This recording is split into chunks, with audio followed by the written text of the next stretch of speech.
Olá, bem-vindos a mais uma videoaula, alunos do nono ano, né? Aula de História hoje, dando continuidade à apostila, página 54. Então a gente vai falar aí de um conteúdo bem bacana, que é a revolta da vacina, tá? Que ocorreu na cidade do Rio de Janeiro aí, e a situação já não estava boa e aconteceu essa revolta aí. Então começando aqui com vocês. Cidade do Rio de Janeiro, capital da República na ocasião, né?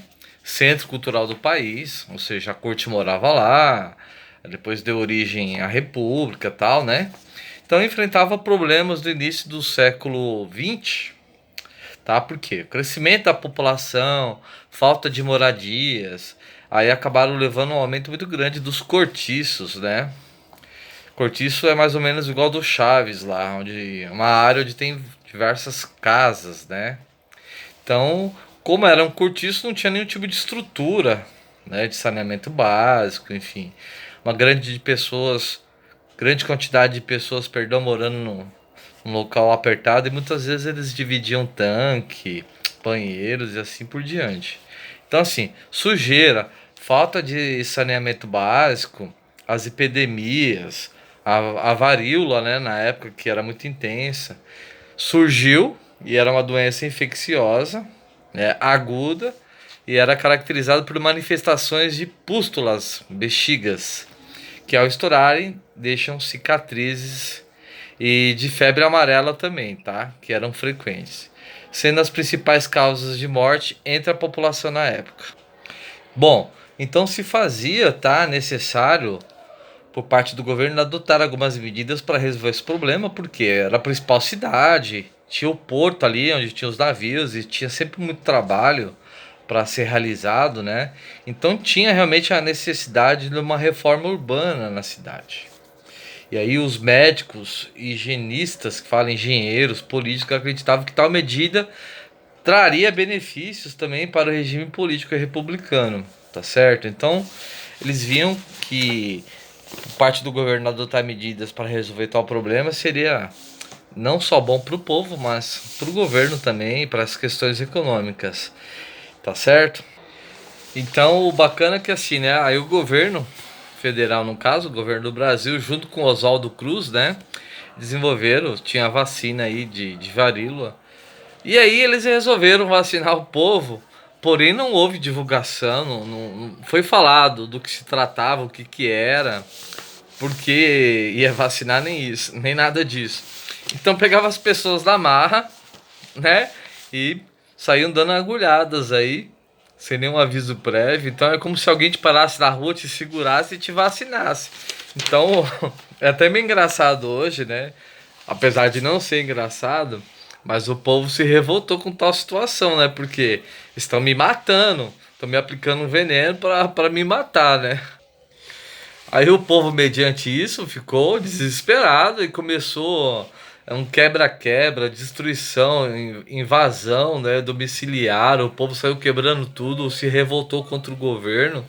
E aí o governo, em contrapartida, né, tomou um posicionamento violento também, que acabou resultando, incrivelmente, na morte de muitas pessoas.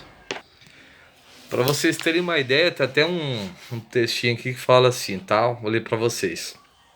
A população da capital federal se revoltou contra o que entendeu ser mais uma atitude autoritária do governo da jovem república. E durante uma semana as ruas da cidade foram ocupadas por manifestações e agitações populares. Houve destruição de prédios públicos, tombamento de bondes e saques, aos quais o governo reagiu duramente, ocasionando a morte de várias pessoas. Para controlar a revolta foram utilizados navios de guerra que chegaram a bombardear a Praia Vermelha.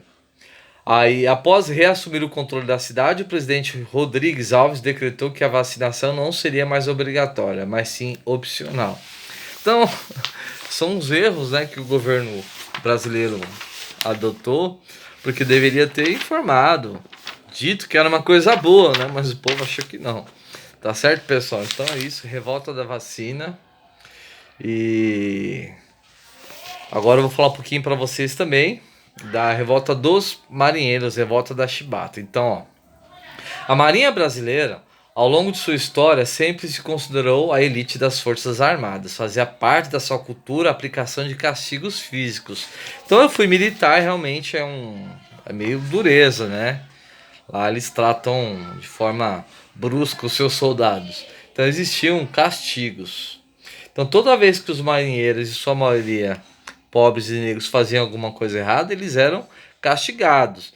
E o marinheiro que era negro e era um homem livre, era um marinheiro, ele era castigado como se fosse um escravo na época. Ou seja, eles eram chicoteados, torturados, tá?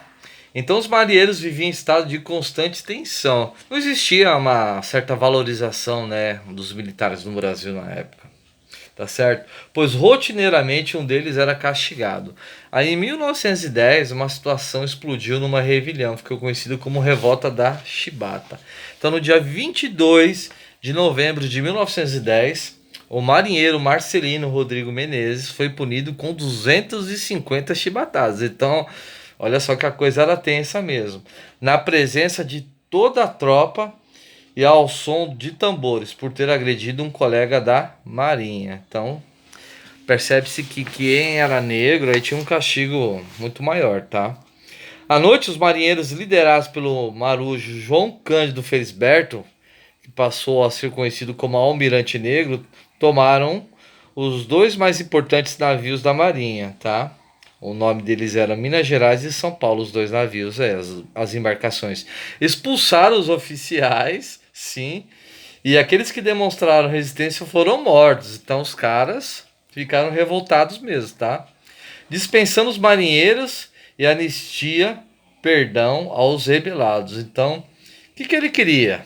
Fim dos castigos, melhoria de salário, né? Ser mais queria um tratamento mais digno para os soldados e queria anistia. O que é anistia? É perdoar. Então ele queria que o governo perdoasse, porque afinal de contas eles estavam cometendo um crime, tá?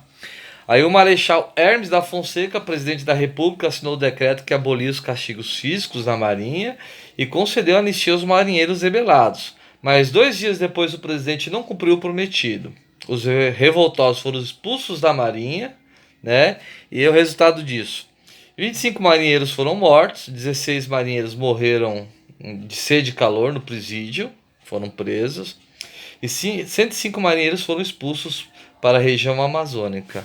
Então acabou não resultando em nada. Interessante que ele aponta, né, certos canhões dos navios em direção ali ao governo, né?